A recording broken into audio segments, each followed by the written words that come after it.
आज की कहानी विद्यार्थी और शेर की है। एक छोटे से शहर में 4 ब्राह्मण विद्यार्थी रहा करते थे। वे सभी एक दूसरे के काफ़ी अच्छे मित्र थे। उनमें से 3 दोस्त पढ़ाई लिखाई में बहुत अच्छे थे और साथ ही बहुत चालाक और चतुर थे। चौथा विद्यार्थी पढ़ाई में अच्छा नहीं था, लेकिन उसे दुनियादारी की काफ़ी अच्छाई समझ थी। एक दिन उन चारों दोस्तों में से एक ने बोला, अगर हम लोग राजाओं के दरबार में जाएं तो अपनी बुद्धि और समझ के बल पर बहुत शोहरत और पैसा कमा सकते हैं। सभी दोस्तों ने उसकी बात को मानी और यात्रा पर निकल गए। रास्ते में उन्हें शेर की खाल और कुछ हड्डियां पड़ी हुई मिली। एक विद्यार्थी जोश में आकर बोला, हमें अपने ज्ञान और बुद्धि की परीक्षा करनी चाहिए।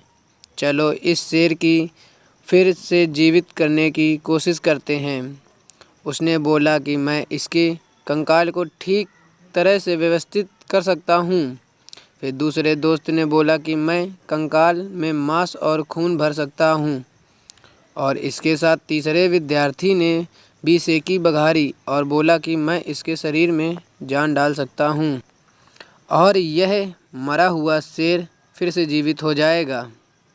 और चौथे विद्यार्थी यह सब सुनकर चुप रहा। उसने कुछ नहीं बोला और चुपचाप तीनों विद्यार्थियों की बातें सुनता रहा। कुछ समय के बाद उसने अपना सिर हिलाया और कहा, ठीक है, तुम लोगों को जो जैसा लगे वैसा करो, किंतु पहले मुझे किसी पेड़ पर चढ़ जाने दो।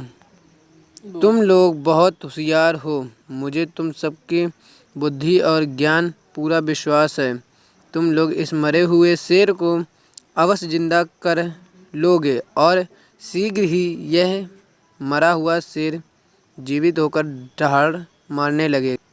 हालांकि मुझे इस बात पर पूरा विश्वास है कि तुम लोग इस शेर को स्वभाव बिल्कुल भी नहीं बदल पाओगे। उसने कहा कि शेर कभी घास नहीं खा सकता, जैसे मेमना कभी मांस नहीं खाता।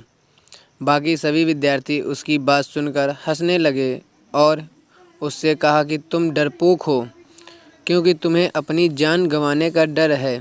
शर्म करो, तुम्हें हमारे बुद्धि और ज्ञान पर तनिक भरोसा नहीं है। किंतु तुम यह नहीं जानते कि हम लोग जिस भी जानवर को जीवित करेंगे वह पूरी तरह हमारे इशारों पर ही कार्य करेगा। हम जिस जानवर को जीवित करेंगे वह जानवर भला हम लोगों पर क्यों हमला करेगा। खैर, तुम्हारी जैसी मर्जी, तुम जैसा चाहते हो तो छिप जाओ और हमारा कमाल देखो। और वह विद्यार्थी दौड़कर एक बड़े से पेड़ पर चढ़ गया। उसके सारे मित्र उसे देखकर फिर से हंसने लगे। जब तीसरे विद्यार्थी ने उसे मरे हुए शेर के शरीर में जान डाली तो शेर दहाड़ मारकर खड़ा हो गया। जीवित होते ही वह तीनों विद्यार्थियों पर झपटा और उन्हें मारकर खा गया।